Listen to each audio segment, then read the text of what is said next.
अरे लेकरा, एवढं माझ्या पोराच्या नावानं कमान उभी करतोय, आता संस्था स्थापन करायची म्हणतो. आता मला काय पाहिजे रे आणखी? आता मला जेवढे पैसे मिळालेत ना, त्यातून जर माझ्या पोराच्या नावानं जर चांगलं काय होणार असेल ना, तर ते पैसे तू नक्की वापर. अहो नाही नाही मावशी, काय करायचे आम्हाला पैसे तुमचे? आम्ही मागितलेत का तुम्हाला पैसे? हा, या चांगल्या कामात सगळं गाव माझ्या संकट उभं आहे आणि कमी पडले तर आमच्या खिशातनं टाकेल की पैसे. या कामात फक्त तुमचा आशीर्वाद पाठीशी ठेवा, एवढंच म्हणायचं होतं आम्हाला. अरे आता मला तरी कशाला लागतात पैसे? आणि तसं बी आता माझं कोण राहिले रे? आणि मला काय आता वर जाताना पैसे बरोबर घेऊन जायच्यात होय? त्यापेक्षा त्यातनं जर काही चांगलं काम घडतंय ना, तर ते पैसे तुम्हीच घेऊन टाक. हो नाही नाही, तुम्ही ते अहो भैया, ते एवढं म्हणतात तर एकदा विचार करून बघा की. होय भैया, आता त्या स्वतःहून म्हणतायत तर नाही म्हणू नका. गुरुजी, मी काय तुमच्या शब्दाबाहेर नाही, पण मावशी बघा बर का, परत तुम्हाला कोण काय तर सांगायचं. अरे पण आता तुम्ही तरी काय ते वाईट कामासाठी खर्च करणार आहे का? ह्याला म्हणतात आईचं काळीज. बघा, देशासाठी मुलगा दिला, आज गावासाठी पैसे देत आहेत. मावशी खरं सांगू का, तुझ्यासारखी आई गावात आहे हे खरं तर चांदवडीचं भाग्यच म्हणू आपण. तर मावशीच्या हस्ते आम्ही या कामाचं उद्घाटन करेन असं म्हणतो.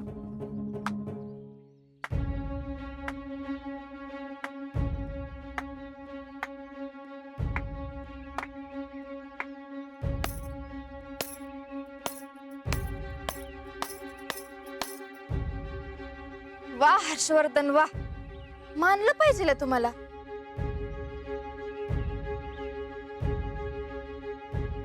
कसलं जबरदस्त प्लॅनिंग केलो, एकच नंबर. प्लॅनिंग तुला काय वाटलं असा भोळेपणाचा आव आणून तू या सगळ्यांना फसवशील आणि ही सगळी फसत्याल?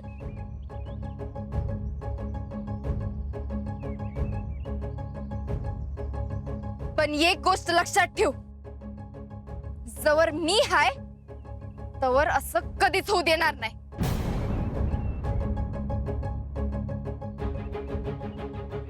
तुझं सगळं प्लॅनिंग कसं हाणून पाडते का नाही बघच तू.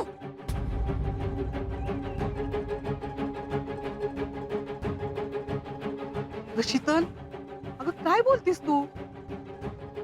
अगं कसलं प्लॅनिंग शीतल? अहो मी आपलं चांगल्या मनाने करायचं. चांगल्या मनानं सांग की मग सगळ्यांना तुझ्या मनात नेमकं काय आहे ते सांग. सांग सगळ्यांना कळू दे, सांग. अगं शीतल, असं का बोलतेस? काय असणार आहे भैयाच्या मनात तो? पहिल्या दिवसापासून एकच गोष्ट ऐकते मी, कसं भैयानं सुचलं, कसं भैयानं कमानीचं सुचलं. पण आपल्या इक्याच्या बलिदानाचं काय? त्याच्या शौर्यावर इथं स्वतःच महत्व वाढवण्याचा प्रयत्न चाललाय.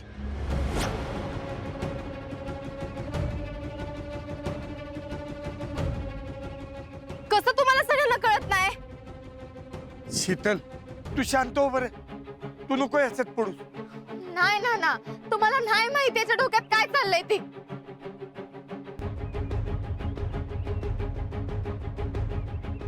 ते जेव्हा बाहेर पडेल ना, तेव्हा तुम्हाला कळेल याचं खरं रंग काय आहे ते.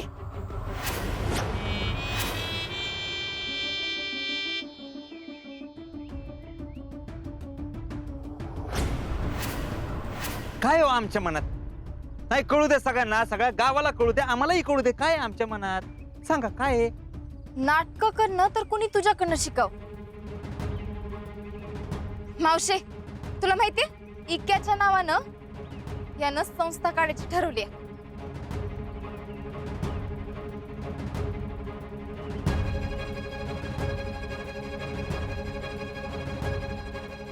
आणि ती संस्था काढल आणि त्यात पैसा कोणाचं? तर आपल्या सगळ्यांचं, गावकऱ्यांचं. मावशे, तुला सरकारकडनं मिळालेली मदत, आर्मीकडनं मिळालेली मदत ह्यो घेणार आणि स्वतःसाठी वापरणार. ह्योच प्लॅन आहे याचा.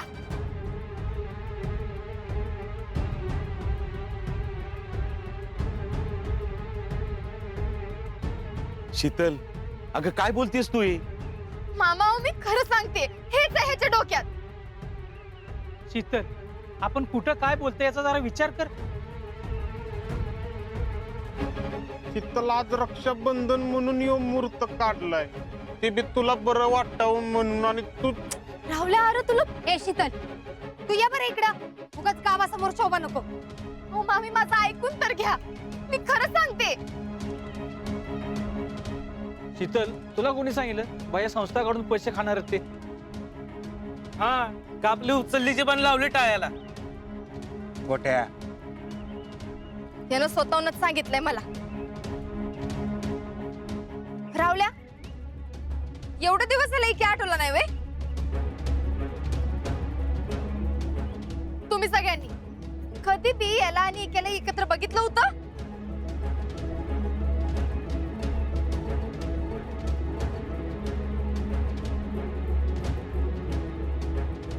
मावशे, इक्याचं असं होई पतूर कधी स्वतःहून घरी आलता का तुझ्या?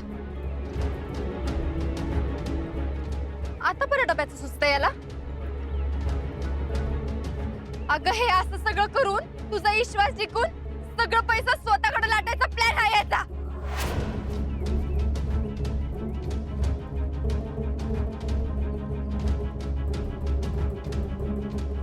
हो वहिनी, उगाच ऐकून घेतोय म्हणून काय पण म्हणालोय. गोट्या, शांत बस. त्यांचा काय माझ्याबद्दलचा राग आहे ना मनात, येऊ दे बाहेर, बोला. नाही नाही भैया, ही पर्सनल राग तुमच्यावर काढती, आम्ही खपवून घेणार नाही. अशोकराव, शांत व्हा, असू दे. शीतल, तू मागे ये. सुमन, ए यास्मिन, मागे ये तिला. जितू काका, फसवतो या सगळ्यांना. शितले, काकी, अगं ऐका तरी माझं. शितले, ऐसे वक्त में कुछ भी मत बोल. मी जे काय बोलते ना ते खरं बोलते. शितले, शीतल, बाळा काय झालं ही याड्यावानी? हा? अगं भैया साहेब कमान उभी करण्यासाठी किती खटपट करते. हा? आणखीन त्यांना जर ही कल्पना सुचली असेल तर लोक त्यांचंच नाव घेणार आणि यात वावगो काय? तुम्हाला सगळ्यांना कळत कसं नाही? यो माणूस फसवतोय तुम्हाला. तुम्हाला आता नाही कळणार. तुम्हाला ना शीतल, झालं तेवढं पास झालं. तू चल घरला. नाही, त्यानं स्वतःहून कबूल केल्याशिवाय मी जातच नसते. सांग सगळ्यांना, तू संस्थाकडून पैसे लाटणार आहेस ते सांग. शितले, अगं पण चल तू चल इथं. काकी, अगं मी खरं सांगते ग. थांबा, आता आम्ही बोलतो. होय, हे खरंय, आम्ही मावशींच्या घरी डबा घेऊन जात होतो, पण हे काळजीपोटी नाही, त्यांना विश्वासात घेऊन पैशाची लुबाड करायला.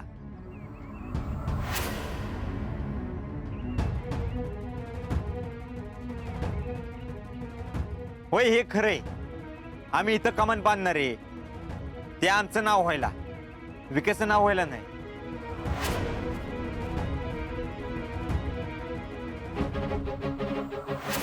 हे पण खरे, आम्ही जी संस्था उभी करणार आहे त्यातून आम्ही पैसे लुबाडणार आहे.